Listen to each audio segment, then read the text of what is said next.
Quando chegamos nesse ponto, já temos um dia e um horário definidos para realizar o planejamento, já definimos um material de apoio, já relacionamos todas as tarefas que vamos realizar ao longo da semana que estamos planejando e já definimos a ordem de prioridade da execução dessas tarefas. Temos agora que alocar as atividades ao longo da nossa semana.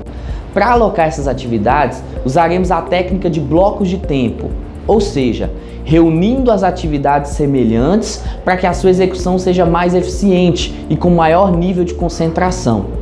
Quando não utilizamos essa técnica, tendemos a pular desnecessariamente entre atividades diferentes entre si, o que prejudica a nossa concentração. O foco é uma habilidade essencial para executarmos uma atividade no menor tempo possível e com a maior qualidade que podemos alcançar. A alternância de atividades, ao contrário, gera distrações e dificulta a concentração, o que resulta em um subaproveitamento do tempo e menor qualidade do resultado. Na técnica de bloco de tempo, vamos definir duas coisas. Quais atividades vamos reunir para serem realizadas conjuntamente e qual o tempo que acreditamos ser necessário para concluir a execução dessas tarefas. Para reunir as tarefas semelhantes, devemos observar cada tarefa lançada na lista de atividades da semana e perceber quais delas podem ser reunidas para serem executadas em conjunto, por se tratarem de tarefas muito próximas ou até mesmo iguais. Em uma primeira análise, por exemplo, podemos reunir atividades externas em um só bloco de tempo, separando de atividades internas. Perceba que as atividades externas podem ser executadas todas em um só bloco de tempo, já que você pode fazer uma rota para executar cada tarefa externa de maneira sequencial. Quanto às atividades internas, elas também podem ser reunidas em bloco de tempo.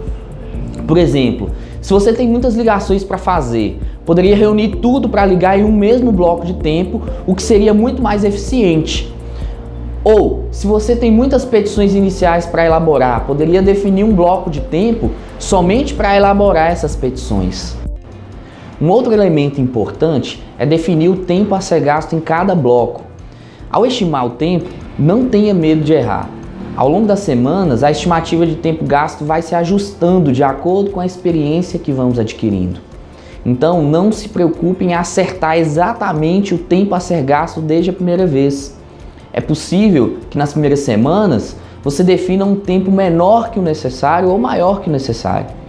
Mas na semana seguinte você já terá esse aprendizado e provavelmente vai estimar melhor o tempo das suas atividades. Na alocação dos blocos de tempo, sempre deixe em média 2 horas no dia sem tarefas alocadas, para permitir atender eventuais demandas não previstas ou urgentes. Essas 2 horas devem estar distribuídas ao longo do dia. Uma vez reunidas as tarefas semelhantes em um só bloco e definido o tempo a ser gasto na execução desse bloco, chegamos ao momento de alocar cada um desses blocos em sua agenda de apoio, conforme a prioridade estabelecida. Como sugestão, vou apresentar para você um exemplo de alocação por ordem de prioridade. Como você pode notar, em primeiro lugar, alocaremos os compromissos, porque eles já têm um horário fixo e por isso não podem ser cumpridos em horário diferente. Como exemplos de compromissos, temos reuniões, audiências, visitas agendadas, atendimentos a clientes. Eles devem ser os primeiros a serem lançados em sua agenda de apoio.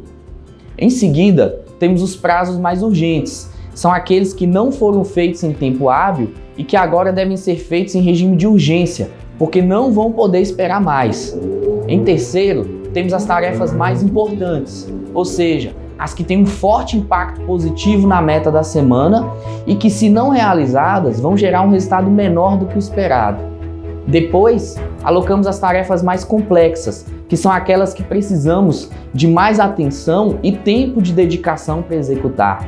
Tendemos a fugir de tarefas mais complexas porque elas consomem bastante da nossa energia e normalmente nos desgastam mais que o normal.